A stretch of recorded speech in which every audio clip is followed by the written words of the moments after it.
boa noite para todos vocês aqui presentes na comunidade Extrema Unção. Estamos dando início a mais um Papo Estreito, esse nosso evento que sempre traz temas polêmicos e pouco debatidos, pouco esclarecidos na maioria das igrejas. Hoje a gente conta aqui na nossa mesa com 3 participações especiais. O pastor Jerônimo Leão, da comunidade congregacional em R1, ele que está aqui pela segunda vez, o reverendo Luiz Bueno, da Igreja Presbiteriana de Jardim São Paulo, e o pastor Marcelo Ramalho, da Igreja Batista Vida Nova, na Várzea. De antemão, eu quero agradecer aos 3 que prontamente atenderam aqui ao nosso chamado. Essa noite nós vamos tratar aqui do tema do nosso Papo Estreito, é judaizantes. Qual a relação entre a cultura judaica e o cristianismo? Dizendo a vocês que estão aqui presentes que vocês podem fazer perguntas. O rapaz passou aí com papel, com caneta, esteja aí dentro do tema. Ele vai estar aí pegando essas perguntas. Aquilo que a gente não já tiver esclarecido, a gente vai jogar aqui para os nossos participantes da mesa. Pastor Jerônimo, sua saudação, fale aí onde é que fica a sua igreja, por favor. Eu quero cumprimentar todos vocês com a graça do Senhor Jesus Cristo. De antemão eu quero dar uma alusão para a minha esposa, para os meus 2 garotos que estão, no caso, em casa no momento. Dar uma alusão para toda a minha comunidade que fica situada ali na UR3, na verdade na UR1, no Ibura. E saudar aqui também o nosso pastor Luiz, pastor Marcelo, a você, a Cássio, e a toda essa moçada que está aqui presente, a todos os presentes aqui no Papo Estreito. Eu sei que certamente haveremos de ter uma boa reflexão, estaremos aí buscando um entendimento relativo ao assunto e acredito que tanto vocês como nós sairemos mais esclarecidos com respeito a esse tema, que é deveras interessante. Um abraço a todos, que Deus vos abençoe. Pastor Marcelo Ramalho, sua saudação. Ok, queridos. Graça e paz a todos. Boa noite. Bem, primeiramente eu quero agradecer a Ângelo pelo convite. Fico muito feliz de conhecer o pastor Jerônimo. O pastor Luiz eu já conheço, porque inclusive foi meu professor. E estou tendo a alegria de estar nessa noite com todos vocês. A Igreja Batista Vida Nova fica no bairro da Várzea, como o irmão Ângelo falou, ali na Avenida Afonso Olindense, número 1089, próximo à lombada eletrônica do bairro da Várzea, em frente ao antigo armazém Construmax, muito conhecido lá. Bem, eu espero que, assim como o pastor Jerônimo falou, esse tempo seja um tempo proveitoso para todos nós, um tempo de ensinamento, um tempo de crescimento, e saiamos daqui mais enriquecidos com tudo que vamos ouvir. Tenho certeza que nosso propósito é edificação e não destruição.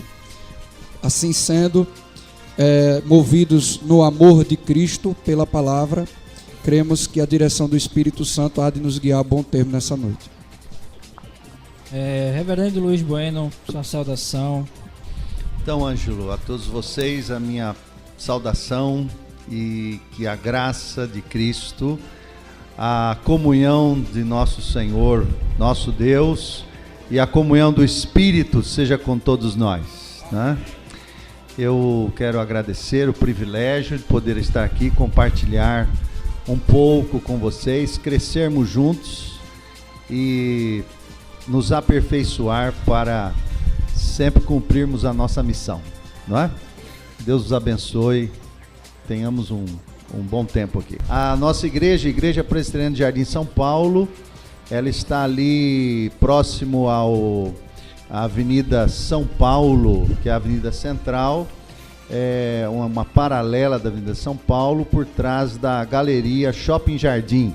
Então todos também estão convidados para nos visitar. Perfeito, eu dou graças a Deus porque todos já entenderam que o nosso intuito aqui não é falar mal de ninguém, mas acima de tudo é estar estudando e aprendendo um pouco mais da palavra de Deus. Vamos estar orando então para estar dando início aqui ao nosso Papo Estreito. Deus, nós queremos te agradecer pela tua misericórdia, te agradecer por esse momento que tu estás nos dando, um momento de aprendizado da tua palavra. Queremos te pedir que o teu Espírito Santo possa nos revelar através da tua palavra nesta noite todas aquelas dúvidas, todos aqueles assuntos pendentes que estejam em nossas mentes, que possamos sair daqui esclarecidos por meio da tua palavra. Esse é o nosso desejo, Pai. Em nome de Jesus. Amém.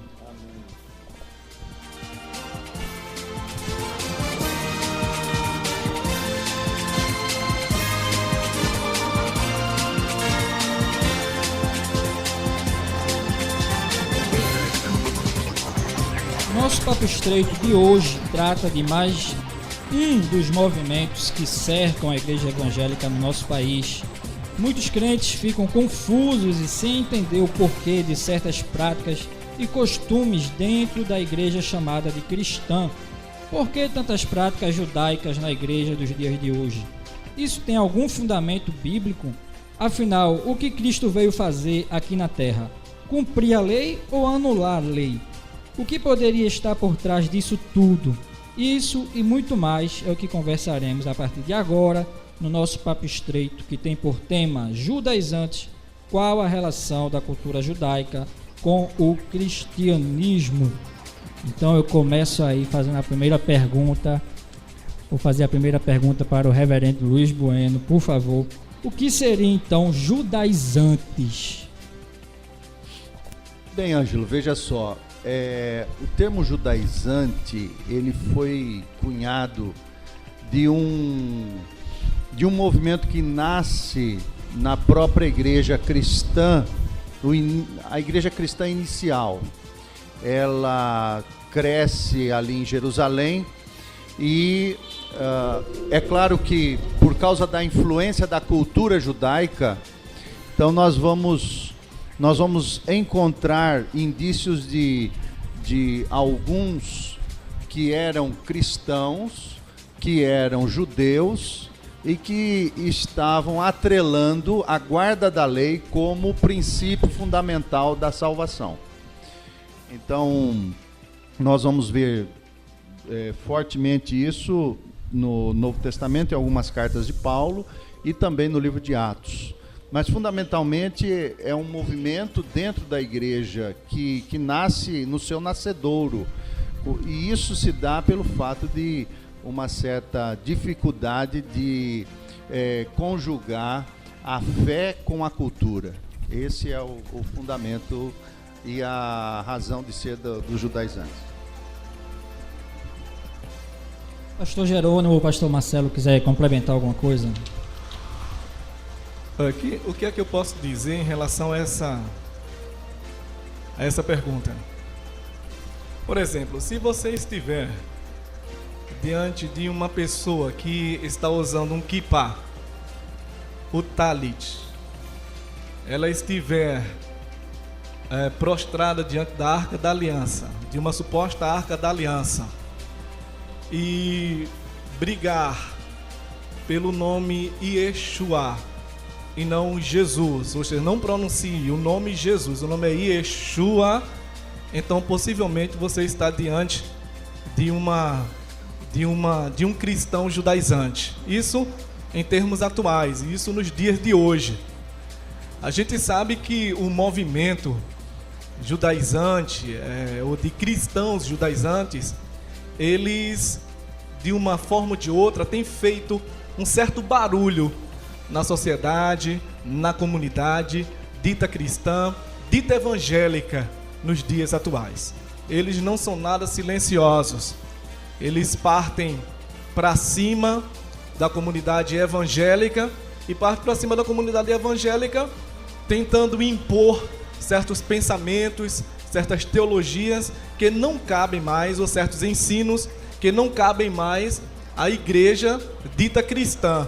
Atualmente, a gente pode pensar no seguinte: a gente pode pensar que existe um movimento cristão judaizante dentro do contexto evangélico de ser, e esse pensamento, esse configurado tem se estabelecido quando no culto o povo traz para dentro, quando o povo traz para dentro do culto toda uma mentalidade judaica e coloca ali esses aparatos, uma convocação à congregação, à adoração com chofás, e assim sucessivamente. A gente pode pensar nisso, a gente pode afirmar que a verdade é bem sincretista, né? Nós estamos tendo aí um culto sincretista, porque estão se utilizando de meios da religião judaica e tentando aplicar ao contexto cristão, ao movimento evangélico cristão no Brasil e também no mundo. Por outro lado, existe um movimento chamado de judaísmo messiânico. O judaísmo messiânico, ele, na verdade, é bem assim, mesclado. Não existe unidade entre eles. De modo que existem uns mais leves, existem uns mais pesados. E existe um movimento judaísmo messiânico que é o Yeshua Meshiach. Esse começa, pastor, nos Estados Unidos. E o objetivo dele começou com judeus que se converteram ao evangelho da graça de Deus, tomaram uma decisão com Jesus. E é um movimento equilibrado, é um movimento interessante. E a ideia deles é ganhar os judeus para Cristo. Nos Estados Unidos eles estão bem estabelecidos. E em Israel também eles têm tido até um reconhecimento, a princípio, da nação de Israel. O movimento em si é muito bom, é muito interessante. Porém, o movimento judaísmo messiânico, ele também é meio ensandecido, é meio enlouquecido, está fora das quatro paredes. Não acontece nas quatro paredes das igrejas protestantes, como a princípio acontece o cristianismo judaizante. E, enfim, eles são a princípio bem pesados e também eles são bem agressivos no contexto do proselitismo. E eles não brincam, são realmente sérios na sua atuação. Aí, colocando dessa forma, a gente vai, acredito, comendo pelas beiradas até a gente chegar no fundo e chegarmos a uma conclusão do assunto, ou quase concluído. É isso aí. Como disse o reverendo, o judaizante nasceu desde o início da igreja cristã, né? Pastor Marcelo, como foi que surgiu isso? Tem alguma referência onde Paulo fala a respeito disso na Bíblia? Onde é que a gente pode ver aí essa origem, esse começo, lá no início da igreja dita cristã? Bem, quando a gente olha para o livro de Atos dos Apóstolos, a gente já percebe a presença dos judaizantes em meio ao cristianismo, conforme o Senhor Jesus ensinou aos apóstolos. Ao olhar, por exemplo, para Atos capítulo 15, nós vemos que Paulo ele enfrenta o problema dos judaizantes, né, na igreja de Antioquia. Então nós vemos ali uma luta de Paulo contra eles, porque eles fundamentalmente eles pregavam um movimento de retorno ao judaísmo do Antigo Testamento, em detrimento da graça. Eles abriam mão do evangelho da graça e, em troca desse evangelho da graça, retornavam a uma vida baseada nas obras, na justificação pelas obras, coisa que Paulo diz que é impossível, porque essa não é a função da lei. A lei, ela condena. A lei, ela é justa, ela é santa e ela é boa, mas ela não tem eficácia para a salvação. Os judaizantes, eles pregavam, já em Atos capítulo 15 vemos isso, em Gálatas, em toda a carta de Paulo aos Gálatas também vemos isso, no livro de Hebreus também vemos isso fortemente, né? Em muitos momentos na carta aos Colossenses também vemos isso, sobretudo capítulo 2 de Colossenses, capítulo 3 de Colossenses, né? Nós vemos marcas durante boa parte do Novo Testamento, sobretudo as cartas de Paulo, Atos dos Apóstolos e o livro de Hebreus. Ali você vai ver uma mensagem que vai de encontro àquilo que os judaizantes pregavam, né? Então, fundamentalmente, a gente vê isso. Eu gostaria, Ângela, de fazer uma nota em relação a essa questão.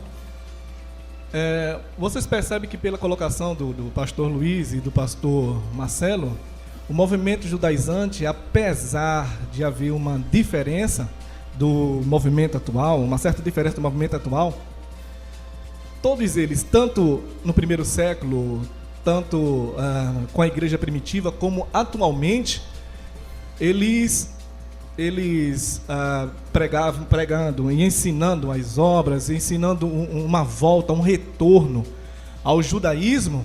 Eles estão batendo em algo que a igreja, ou indo de encontro a algo que a igreja ensina e não pode jamais, sobre aspecto nenhum, abrir mão, que é a questão da suficiência de Jesus. Você percebe que Paulo, ele quando escreve a sua carta aos Gálatas, ele está trabalhando essa questão, a questão da suficiência de Cristo. Ou seja, os judeus antes do primeiro século diziam, olha, tudo bem, Jesus até salva, mas para que a salvação ela seja de fato salvação, vocês precisam voltar a alguns ritos, vocês precisam voltar ao judaísmo. Aí Paulo diz aos Gálatas, já estou crucificado com Cristo e vivo não mais eu, mas Cristo vive em mim. E a vida que agora vivo na carne, vivo na fé do Filho de Deus, o qual me amou e se entregou a si mesmo por mim. Ou seja, Paulo estava ressaltando com essa palavra e outras palavras no seu texto, a suficiência de Jesus Cristo.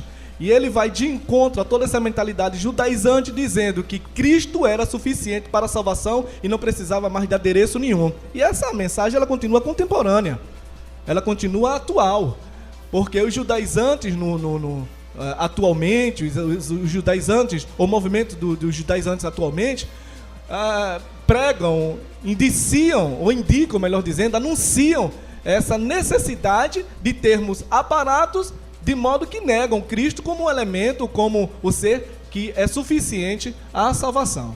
É importante fazer essa nota. Obrigado, gente.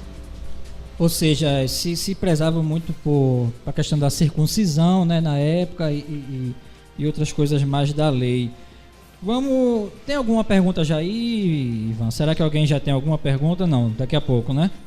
Vamos para a pergunta daqui a pouco, então.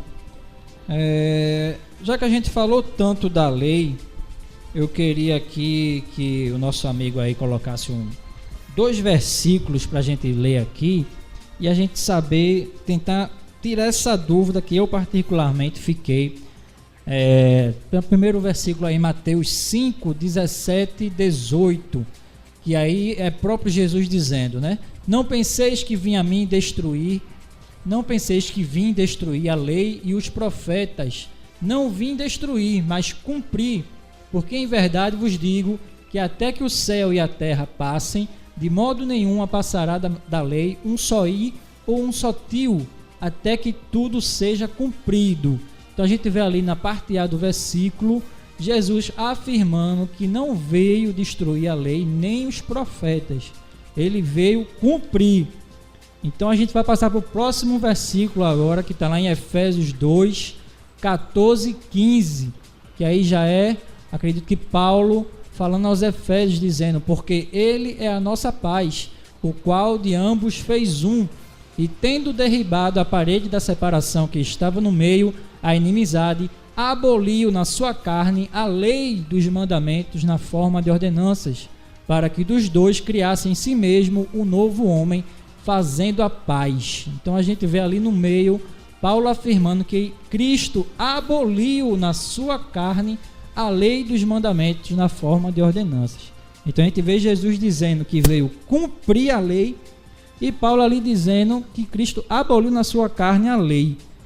Reverendo, como é que a gente pode resolver essa questão aí? Jesus veio cumprir essa lei. Veja, aí, como é que a gente pode tratar essa lei? É importante que nós levemos em consideração o objetivo da lei e a forma da lei, ou a regra da lei. Como objeto a ser cumprido, a lei, ela satisfaz, diante do processo de revelação de Deus, a lei, ela é um aio ou um tipo de instrumento para que nós sejamos levados a Cristo. No caso, o judeu na época. Agora, eu queria enfatizar, há uma diferença aí grande entre a essência da lei, o propósito da lei, porque nós temos que, na nossa teologia bíblica, nós encontramos dois pactos que foram feitos com o ser humano. O primeiro pacto é chamado Pacto das Obras. No Pacto das Obras, o ser humano deveria ser fiel com obediência a Deus naquele pacto que foi feito com Adão e Eva no Éden. Vamos assim dizer, se todos nós cremos nas Escrituras, não é assim? Agora, esse pacto que foi feito com Adão e Eva não foi fechado, e isso gerou que alguém viesse, e o próprio Cristo vem, para cumprir, fechar esse pacto, que era o pacto das obras. Ora, a lei, ela sintetiza ou sintetizava toda a essência da necessidade do ser humano ser fiel a Deus. Cristo, Deus homem, vem, substitui-nos, e aí sim ele vai cumprir a lei. Aí sim ele diz assim, não vamos jogar fora a lei, vamos cumprir a lei, porque a lei é um instrumento concreto a respeito desse pacto, dessa aliança que Deus fez com o ser humano no passado. Assim cumprido, então Cristo abre o que nós chamamos de pacto da graça. A graça, então, agora é para todos, porque Cristo, o pleno Deus homem, ele cumpriu na cruz. Ele foi fiel até a morte, e morte de cruz, nos diz Filipenses.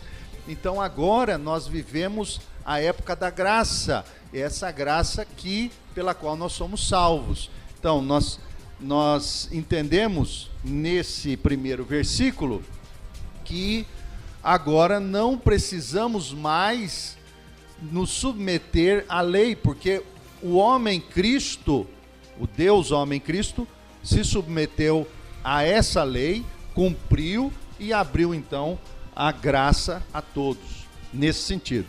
O segundo versículo, ele é claro em dizer, porque Paulo não está falando ali no aspecto apenas da lei, mas entre os dois povos, entre duas realidades, né? Duas etnias, os judeus e os gentios, não é? Então, Cristo vem para abolir a parede de separação e unir tanto judeus quanto gentios por meio do seu sacrifício, não é? Pela graça, nesse caso. Pastor Jerônimo, então no caso, essa lei que ele veio abolir, era a lei que estava ali separando justamente os gentios dos judeus, não é isso? Mas a gente também sabe, estudando um pouquinho, que a lei ela tem uma certa divisão, né? Queria que o senhor falasse aí um pouquinho a respeito dessa divisão aí da lei. É o seguinte, Ângelo,